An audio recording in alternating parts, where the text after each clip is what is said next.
السلام عليكم ورحمة الله تعالى وبركاته. أهلا وسهلا بكم جميعا في هذه المحاضرة الخامسة من محاضرات دورة الويندوز.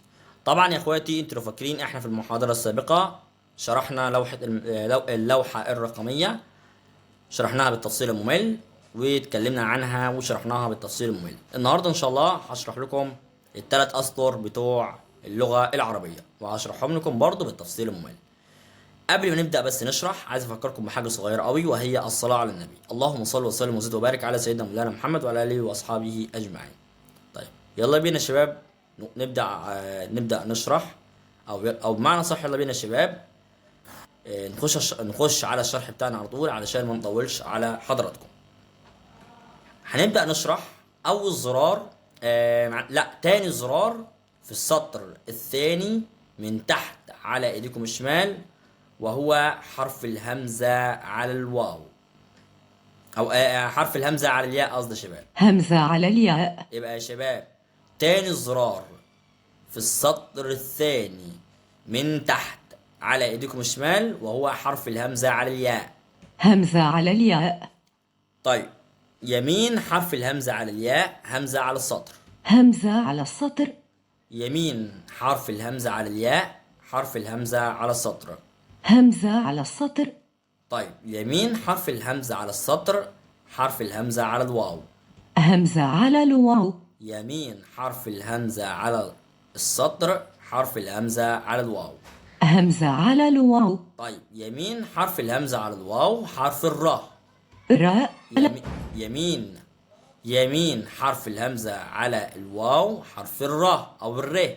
راء. يمين حرف الراء، حرف اللام ألف. لم. ألف. يمين حرف الراء، حرف اللام ألف. لم. ألف. طيب تمام. يمين حرف اللام ألف يا اخواتي، حرف الألف مكسورة. ألف مقصورة. يمين حرف اللام ألف يمين حرف اللام ألف، حرف الألف مقصورة. ألف مقصورة. طيب تمام. يمين حرف الألف مقصورة، حرف التاء المربوطة. تاء مربوطة. يمين حرف الألف مقصورة، حرف التاء المربوطة. تاء مربوطة. طيب تمام. يمين حرف التاء المربوطة، حرف الواو. واو. يمين حرف التاء المربوطة، حرف الواو. واو. يمين حرف الواو، حرف الزين أو حرف الزاي. زين. يمين حرف الواو، حرف الزين أو حرف الزاي. زين. لأن في ناس بتقولوا زين وفي ناس بتقولوا زاي، فأنا عشان كده حبيت إن أنا أبسط الأمور، وحبيت إن أنا أوضح لكم الأمور، علشان كده شرحت لكم كل حاجة بالتفصيل الممل. يبقى يا شباب يمين حرف الواو، حرف الزين أو حرف الزاي. زين. يمين حرف الزين اللي هو حرف الزاي، حرف الظاء. ضاء. يمين حرف الزين اللي هو حرف الزاي، حرف الظاء. ضاء. طيب تمام. ننتقل الآن إلى ثاني زرار في السطر الثالث من تحت على ايديكم الشمال، وهو حرف الشين. شين. تاني، الزرار الثاني اللي في السطر الثالث من تحت على ايديكم الشمال، وهو حرف الشين. شين. يمين الشين حرف السين. سين. يمين الشين حرف السين. سين. يمين السين حرف الياء. ياء. يمين السين حرف الياء. ياء. يمين الياء حرف الباء. باء. يمين الياء حرف الباء. باء. يمين الباء حرف اللام. لم. يمين الباء حرف اللام. لم. يمين اللام حرف الألف. ألف. يمين اللام حرف الألف. ألف. يمين الألف حرف التاء. تاء. يمين الألف حرف التاء. تاء. يمين التاء حرف النون. نون. يمين التاء حرف النون. نون. يمين النون حرف الميم. ميم. يمين النون حرف الميم. ميم. يمين الميم حرف الكاف. كاف. يمين الميم حرف الكاف. كاف. يمين الكاف حرف الطاء. طاء. يمين الكاف حرف الطاء. طاء. ركزوا معايا يا شباب، ركزوا معايا. طيب تمام. ننتقل الآن يا شباب إلى ثاني زرار في السطر الرابع من تحت على إيديكم الشمال، وهو حرف الضاد. ضاد.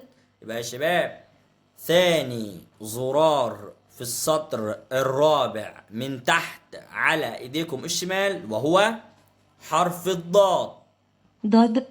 يبقى تاني يا شباب، ثاني زرار في السطر الرابع من تحت على ايديكم الشمال وهو حرف الضاد. ضاد. طيب تمام. يمين الضاد حرف الصاد. صد. يمين الضاد حرف الصاد. صد. يمين الصاد حرف الثاء. ثاء. يمين الصاد حرف الثاء. ثاء. يمين الثاء حرف القاف. قف. يمين الثاء حرف القاف. قف. يمين الثاء حرف القاف. قف. يمين القاف حرف الفاء. فاء. يمين القاف حرف الفاء. فاء. يمين الفاء حرف الغين. غين. يمين الفاء حرف الغين. غين. يمين الغين حرف العين. عين. يمين الغين حرف العين. عين. يمين العين حرف الهاء. هاء. يمين العين حرف الهاء. هاء. يمين الهاء حرف الخاء. خاء. يمين الهاء حرف الخاء. خاء. يمين الخاء حرف الحاء. حاء. يمين الخاء حرف الحاء. حاء. يمين الحاء حرف الجيم. جيم. يمين الحاء حرف الجيم. جيم. يمين الجيم حرف الدال. دال. يمين الجيم حرف الدال. دال.